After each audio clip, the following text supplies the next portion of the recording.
আজ সকাল সকাল তোমার দাদা ভাইয়ের আবদার সব পাতার শরবত খাবে, তাই ঝট করে কাছ থেকে পাতা তুলে নিয়ে এসে শরবতটা বানিয়ে নিলাম। তো হ্যালো এভরিওয়ান, কেমন আছো? আশা করি সবাই খুব ভালো আছো, আর আমিও খুব ভালো আছি। তো আমি সোনালি, আমার এই ছোট্ট একটা মিনি ব্লগে তোমাদের সবাইকে স্বাগত। আশা করি তোমরা সবাই ভালো আছো, আর কে কোথা থেকে আমার ভিডিওটা দেখছো অবশ্যই কিন্তু কমেন্ট করে জানিও। তো সকাল সকাল তোমাদের দাদা ভাই বললো আজ একটু শরবত খেতে ইচ্ছে করছে, তো তুমি একটা কিছু পাতার শরবত বানাও। তাই জন্য আমি চলে গেলাম আমাদের জবা গাছে, যেহেতু অনেক পাতা হয়েছে আর খুব সুন্দর হয়েছে গাছটা, তার থেকে কিন্তু কটা পাতা তুলে নিয়ে এসে আজকে শরবতটা বানিয়ে দেবো। তো তোমাদের সকাল সকাল কার কার এরকম শরবত খেতে ইচ্ছা হয় অবশ্যই কিন্তু কমেন্ট করে জানিও।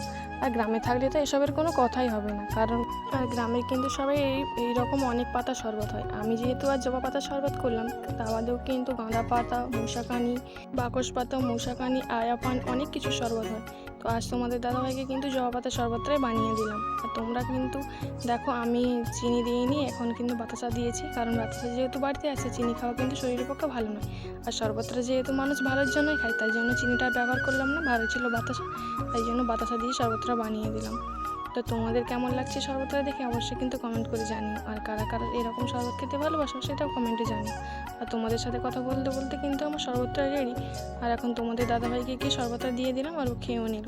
তারপর আমি সব বাসি কাজ সেরে এখন স্নান ফান সেরে তোমাদের সামনে চলে এলাম। আর তোমাদের সামনে স্নান না করে এলে কিন্তু আমার ভালোই লাগে না।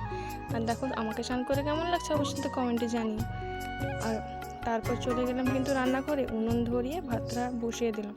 আর যেহেতু নিমন্ত্রণ করেছে, আমরা 3জন বাড়িতে খাবো, শাশুড়ি মা, আমি আর আমার হাওড়ি পিসি, তাই জন্য কিন্তু এই ছোটো হাঁড়িতে করে ভাতটা বসিয়েছি।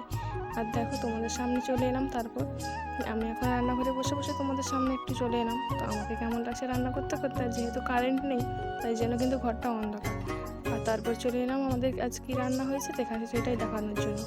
তো এখানে হয়েছে ডাল, আর আলু ভাতে মলার জন্য হয়েছে পেঁয়াজ লঙ্কা ভাজা, আর রয়েছে বড়ি ভাজা, আর হয়েছে মাছের টক।